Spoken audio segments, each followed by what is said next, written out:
Oi you, it's time for another episode of Dorothy and the Dealer. Let's tune into the conversation. Do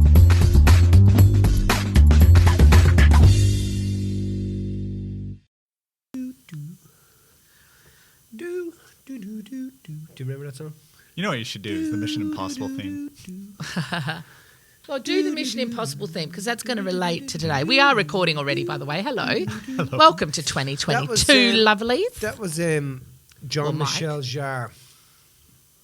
What? 𝗪𝗚𝗧𝗪. Is that his surname? 𝗪𝗚𝗧𝗪. Yeah. He's the guy that He does. was meant to be coming here. I know. I remember. And he was meant to be doing a show on the Swan River. That's right. Where they shut down the whole. They were going to shut down the whole city. The whole area. They did it at the Louvre in France. Is that how you say it, Mitch? _J. I don't think that's how you say the Louvre. I think you're trying to go for culture right now. No, you're just failing miserably. No. Listen. I'm just saying that song came into my head, and isn't it a fucking cracking track? Great. Now can you sing the Mission Impossible theme? Din, din, din, din, din, din, din, din, din, din, doo-doo-doo, doo-doo-doo, doo-doo-doo, doo-doo.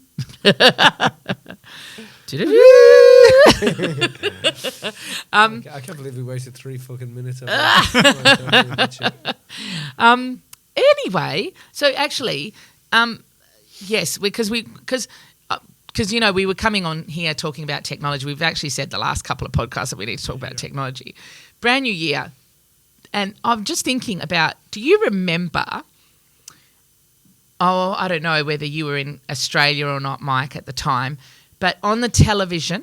He was probably in California. Yes, television. They used to have this show called Beyond 2000, and it had all of these like gadgets and things that were like futuristic and stuff like that. We're in 2022. Can you believe that? This is. I remember a show called Beyond 2000 where they showed all this new fandangled technology that was going to happen. What was the year of the Back to the Future stuff where they first started going? Back to the Future said we'd have 21. all these things. Oh no, it was 20. No, it was the hoverboard. Yes, but like the self-tying shoes. It was so the Nike 15th actually of made the October. self-tying shoes to. I'm going to check that now. It was What is the 1985? Yeah, that's where they went. We're going but back the future to date. I think we've already passed it. We have. We did pass it, but I remember there was that big push of like, these are all the things Back to the Future said we were supposed to have. And some of them we did. With like the video phones, we absolutely had. Yeah, one of them was the hoverboard. And then they went and they made a hoverboard area where they were basically, it was a magnetic floor. And it was obviously pushing against magnetism. October 21 to 2015 was the Back to the Future date. Yeah, and then they had the hoverboards and they had all the self-tying shoes. I know, and the video jaws phones and the 3D thing. And like the majority of them actually came to pass. Actually, so all you had to read was 1984. Was that the book you had to read? Yeah, all you had to do was read that. That's a crazy book to read today. Holy shit. Well, anyway, let's not talk about that. Let's talk about technology, how we were going to talk about, because this is important, right? Because with what's happened in the last couple of years and people not being able to travel as much, I think this is a part of where it's definitely raised itself. I suppose especially like even with us, we've had to think about using technology in different ways than we ever anticipated using it. But I think that a lot of people, misunderstand about technology and the use of it in business, or I don't know. Talk to me about your thoughts, Mike, about that. Look, I think you get two types of people. You get the people that are like all in with technology, and so they just buy everything, and they think technology is like the great savior of their business, so they just buy into every single system. And then you get others that kind of avoid it. Like I'm kind of a mix between the two. I love technology and the fact that like I love reading about it and seeing what's cool and the new gadgets come out, and I'm definitely drawn to that, like things like AI and things. But then the other side of it is the user part of me that actually has to do it. Like I freaked out when they told me to do a Instagram live. I was like, what do I press? How do I have the phone? What do I do? And the thing is while I totally get that I should have it in the business, the actual implementation of getting it into a business, there's that fear that the way you did it before will break. Yes. And it's like, or, it's not going to work, or you're going to fuck it up in some way, and it's going to kind of drop the ball. And so I'm actually not good with implementing technology because I just get all kind of anxious. Like Mitch is better at it than me, and that's actually saying something. No. I'm just going to stop you there, Michael. He is not better than you at technology. He can use the iPad on like video calls. Oh, but listen. It's only because he's used it. It's only because he's used it like 50 times. That's all. And I think that's kind of my point. Is it's the people that don't want to let it go because they're afraid of the learning process of it. Yeah. And it's like they can recognize it. They can totally see that. And then you got the other ones that'll have like 32 yearly subscriptions to every program that you can possibly see in the business. They've got 25 things that do the exact fucking same thing, and they're actually not doing any of them. Yeah. Right? They spend all their time setting this stuff up that they don't utilize because it becomes just extra work. So, I mean, the message, I suppose, is that technology is your friend. I mean, technology is changing, it's growing, it's moving.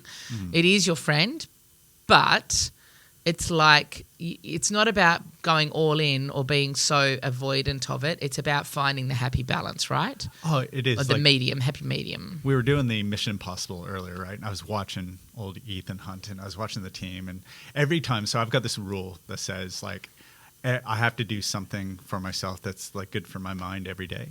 And so every now and then I'll go, I want to watch Mission Impossible, or I want to read like a novel type thing. And then I tell myself, okay, you got to find one business thing out of this so that you can meet your rule that says I've got to grow every day. Right. So I'm watching Mission Impossible, right? I'm watching Ethan Hunt. And it occurred to me that they don't like walk into a storeroom and go, I'm going to grab a bit of everything just in case. They go, what is the mission that we're trying to do? And what is the best tool that we're going to need to get there?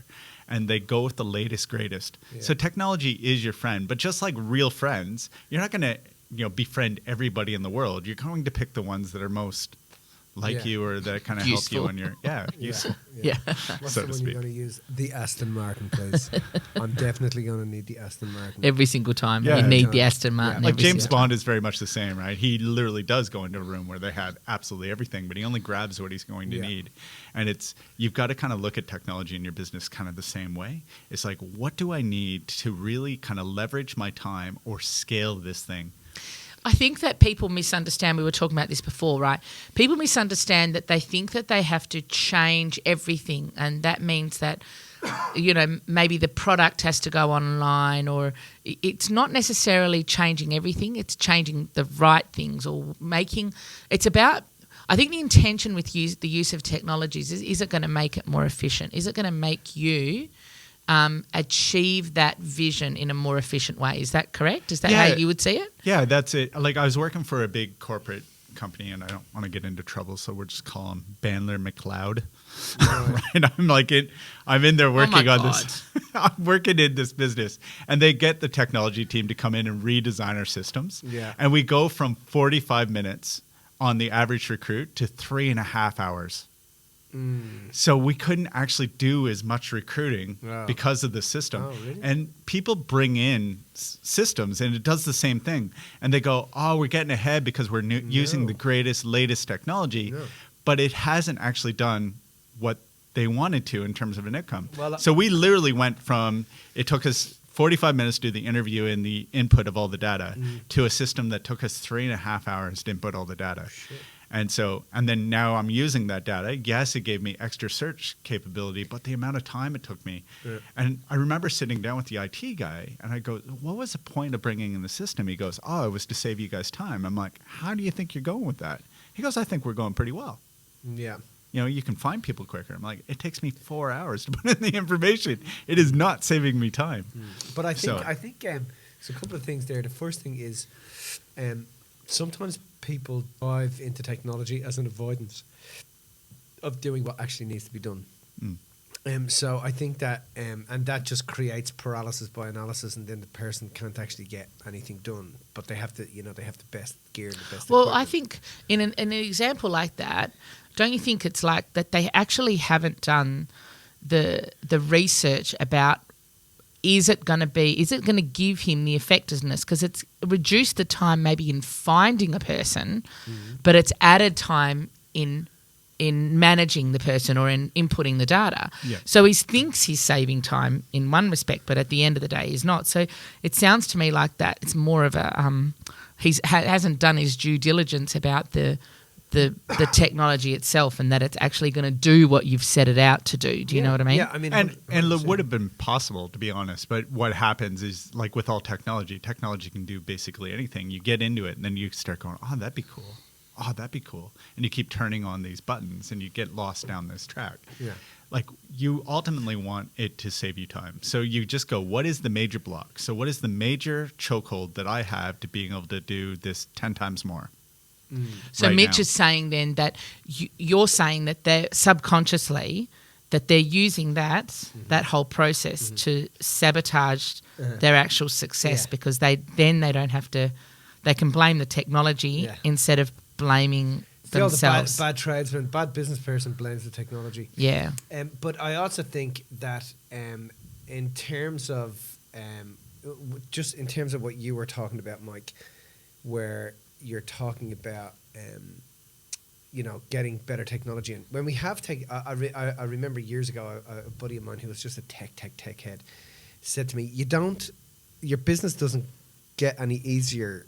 It actually becomes more technical as you bring in more technology. Do you know what I mean? You think it's going to get easier, but it doesn't, because you have to learn and understand things more. You have to understand to optimize. To optimize Salesforce, you better understand the shit out of Salesforce. Do you know what I mean? Because if you don't, it's actually counterproductive to doing what it is you want to do. But you're better off having a card with a piece of paper and a fucking pen and writing shit down and making phone calls as opposed. But I don't agree with that either, right? Why? So that's because what happens then is we avoid being able to remove those blocks. So you want to go up and you definitely want to optimize. And yes, it is going to require a bit of learning. And yes, it is going to require a bit of setup. But ultimately, you got to go, is it worth it in the long run? Yeah. Right. If in the long run, I'm actually making everybody's life harder because I'm asking them to input data that you might use in a 1 in 1,000 scenario, then yes. But like in terms of those cards, right? What am I really doing? Like you look at something. Let's look at a piece of. If I was going to give people like homework, look at things like autoresponders or chatbots, right? And I go, what do they really do? Well, they're really an account management process. They're a way of maintaining a relationship with somebody and seeing how engaged they are. My other method is I pick up in the phone, I do it. Well, the challenge with that is there is now a connection point that has to happen in real time. Me and that other person have to be available at the same time. It is also the thing that likely slides. It's important, but it slides if I run out of time. I get busy with other things, other prospects. So I'm not following up on these people and I burn all my leads in the long run. So you want to look at something like getting those up. Yes, will they require a bit of work setting up? 100%. Are they going to take a bit of learning? Are they going to, are you going to have to fiddle with them to get them right? Absolutely. Are you going to have to keep adjusting them over time? Great. But if I look at the alternative to me doing this face-to-face, body-to-body, they do remove some of the block. I can scale that a lot quicker than I can scale the other. So, one of the other mistakes people make is they just avoid the technology because they go, well, it's hard and yes, it costs a bit of money and blah, blah, blah. I'm just going to stick to my pen and paper method. But that's not scalable. No, so you're not going to 10 times your business with pen and paper. And we don't live in that world. And then there's also the other way to do it, which is just to fucking delegate. Delegate. If you're going to, you're not meant to know every piece of technology in your business. You're not meant to know every package. You're just not meant to know that. So you got to be able to delegate that stuff out. And make sure that whoever you get in, understands what it is you're trying to do, and they're making the right suggestions. You can delegate the execution of it. You can't delegate the outcome from it. So that's where people get into trouble. Is they bring in the IT guy and you go, you just deal with this, implement this system, and so they implement every element of it. But which is the case of the example I gave you. That's exactly what happened. They just said, hey, we need a new system. This is your job. Bring it in. They didn't say this is what we want for everybody. This is what we're trying to do. They didn't try and figure those things out. That is up to the business leader. The business leader has to sit down and go, right, this method is falling apart and it's not scalable. I need to remove this. Or another just easy one is there's so many workflow machines out there, is if there's a process that you do basically every single time, but it's a time process, I go check this box, I click that, you should be looking at work processes that automate that. because if it's not requiring any brain effort, like why are you doing that? Why are you wasting your time doing it? Looking at things like, even looking at things like lead magnets, right? A very marketing term, but it's a bit of technology that allows you to capture somebody's details online with it having to be a physical person that's trying to convince them to hand over that stuff. Looking at screen sharing, there's all kinds of like little calendar tools.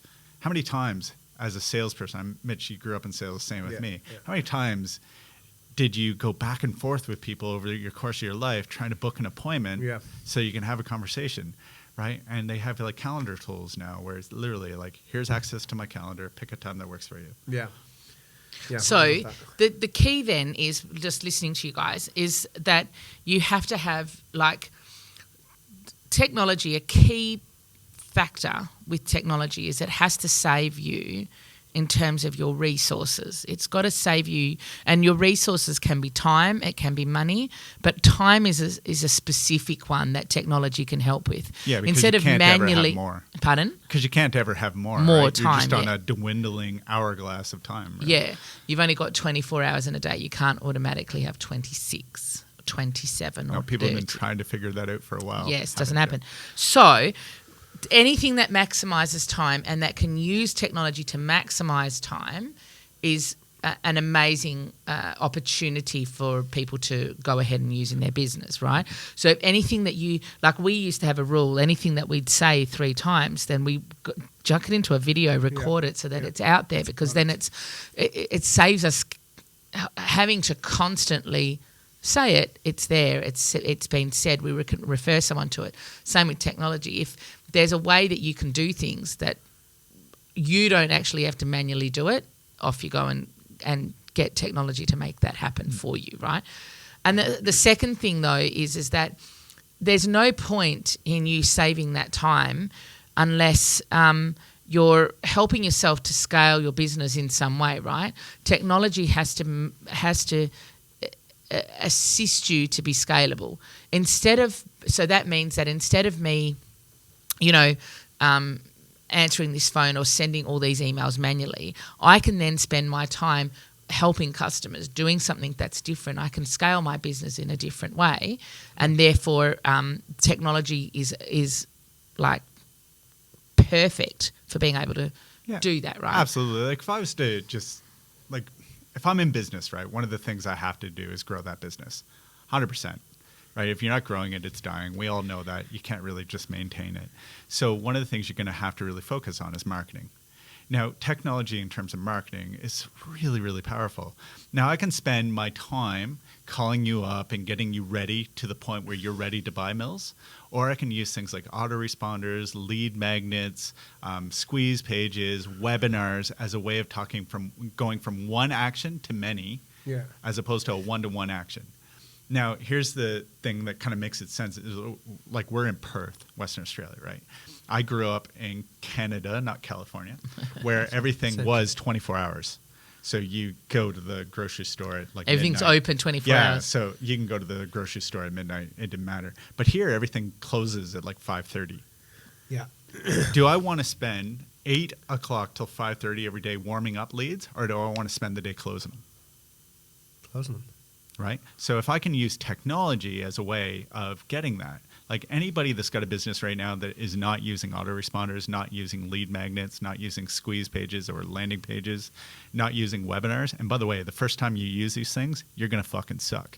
But you'll get better over time. If you're not using these things, what are you doing? You're wasting your time on things that are got a low probability of closing.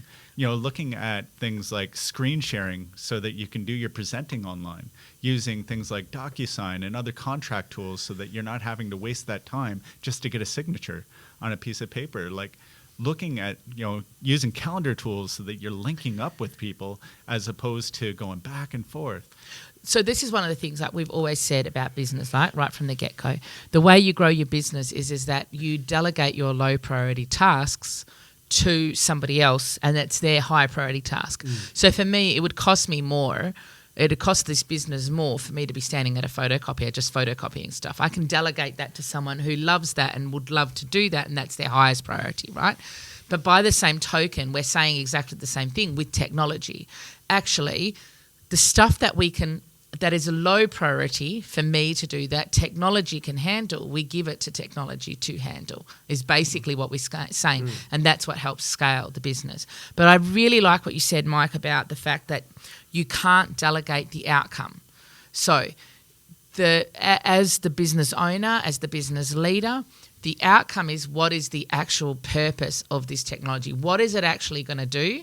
And making sure that it does that is at the sole discretion of the person who's in charge at the end of the day. And this doesn't just apply to technology, though we're talking about technology today. And when you delegate, you can never delegate the outcome. You can only delegate the task. The execution of the task. Yeah. And I think that's a really important point for everyone to understand, because then that is like, okay, you at the end of the day, it's like using technology as another employee in a sense, right? We all have this vision, we all have this purpose of why we're here. We spoke about it in the previous podcast.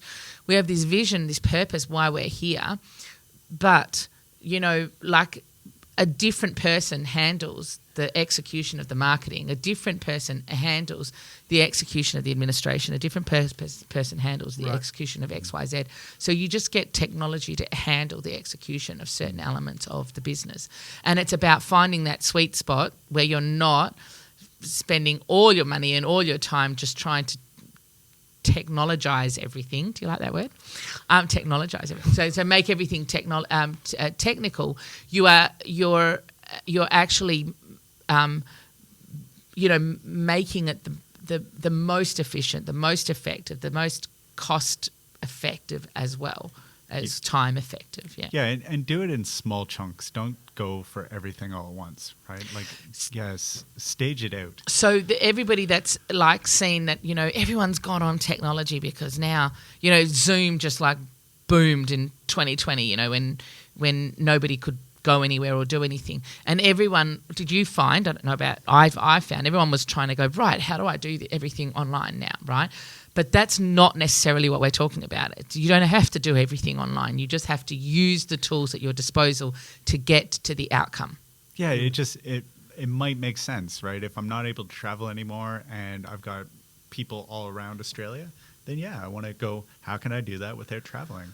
How can I remove that cost, that structure, from the business in terms of from a financial standpoint? So if you're in a tough financial time, how can I remove that cash flow? Yeah. But also, how can I leverage that so that we're not talking about a single person? If you're looking at your salespeople, right, and you're going, and your biggest gripe in your business is that, when the lead goes to this particular person, let's call him Mike, and he goes, he's amazing at closing, so how can I get more leads to him versus when it goes to, let's call him Mitch, he's terrible at closing, right? How do I use technology to go, how can Mike affect more people so that I'm not always like wondering how to upskill Mitch? If that's not going to work, how can I make it so that Mike's able to pitch to way more people? I could remove him traveling from client to client. I could remove the need for it to be face-to-face. I could, if he's got a similar demonstration, like if some of what he's doing is just a product demonstration, how come I'm not video recording that, putting it on a back page on my website that they have to then put in their email and their phone number to get access to? It shows on the program with my best presenter. As opposed to, randomly whoever's available to me. Yeah, definitely. I think that's cool. I think that's really good summary. Did you like that little subtle dig there, Mitch? That wasn't actually that subtle. There's been a couple, but I'll get to them later. Technology. What's your favourite piece of technology that you've ever had implemented in a business, do you reckon? Look, honestly, webinars, although I was freaked out when I first got on them, Tashier was like the one that convinced me. If every, like when I wanted to build out the business, I wanted to be face-to-face only because I was comfortable with that. And using the webinars and using like recorded has been just amazing. Yeah. I still sweat and shake like crazy before going on live, but being able to reach that many people using that method, like it's absolutely crazy. Yours? The popcorn maker. Oh, come on. Be serious about your business. I think Or maybe about the coffee machine, Maybe actually. the coffee machine. No, I think the coffee machine. No, I think again, I'd kind of agree. Zoom has been fantastic For but that. I think so many people would say the same thing. I think Zoom is good, but I'm going to save, because I'm going to answer this one as well, using the tools that we use for our flip the script is all that based was on incredible, technology. And I think that has been And the amount of a people that have game said- changer in terms of Yeah. being able to give people the outcome Yeah. that we didn't think we could give when they weren't in person. And we using technology, we're able to do the same thing, and I think that's freaking So many cool. people have said to us, man, the hardware that you guys were using, whatever you were doing there was just... Software, actually. No, it's not software. It is. Is it software? Okay, software you were using, there you go. The software you were using was absolutely incredible. Yeah. They said the way in which it worked was just so good. Yeah. It was, Very, very cool. I Hats off. think that's kind of like if you want to leave somebody with something, I think that's it. Like you design the experience first, and then you look to the technology to go, how can we use So that's technology to exactly what we maximize this? did. Because I had the plan in my head about this. I know this is what's going to happen, but I'm like, in terms of like how the thing is going to get set out. And then it's like, okay, Tash, this is what we need. It needs to do this and this and this and this and this.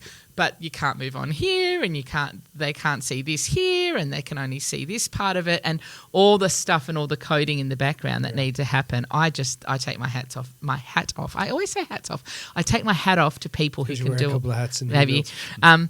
Take my hat off to people who can do that and to make that work. I think that's pretty awesome. I got an idea for the next piece of technology for that. Have you? Yeah. Oh, I can't wait to hear it. Woohoo, Tash. She's Is it going a to popcorn freak machine? out. Yeah. Includes making coffee. All right. Alrighty, that was cool. Technology. Okay, if you're looking to bulletproof your business, here at MJB Seminars, we have the tools and strategies to supercharge your profits and stop you from becoming one of the 97% of organisations that fail within their first 10 years. So you can learn more about this truly unique system by liking and following us at MJB Seminars over on Instagram and Facebook. And don't forget to subscribe to Dorothy and the Dealer podcast so you never miss a business episode again. Registrations for our business course are by application, and you can express your interest by emailing evolve, EVOLVE, at mjbseminars.com.au.